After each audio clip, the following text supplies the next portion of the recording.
আগামীকাল 30শে এপ্রিল আমাদের পশ্চিমবঙ্গের জন্য খুব নাকি একটা গর্বের দিন। রাস্তায় রাস্তায় মাইকিং হচ্ছে যে 300 কোটি টাকা খরচ করে জগন্নাথ মন্দির যে বানানো হলো তার উদ্বোধন লাইভ দেখা যাবে। মানুষ তো এখন নৃত্য করতে শুরু করবে, তাই না? এত বড় একটা ঘটনা আমাদের রাজ্যে তো আগে ঘটেনি। আমাদের রাজ্যে তো লাখ লাখ ছেলে মেয়ে রাস্তায় ধর্নায় বসে নেই একটা চাকরির জন্যে। আমাদের রাজ্যের হাসপাতালগুলো তো নার্সিং স্টাফের অভাবে ধুঁকছে না। সেই জন্য এইটা এখন খুব বড় ঘটনা।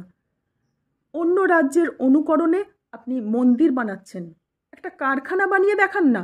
সরকারের কাজ তো মন্দির বানানো নয়, কারখানা বানানো, হাসপাতাল বানানো, স্কুল, শিক্ষা, এসবের উন্নতি করা আপনার কাজ।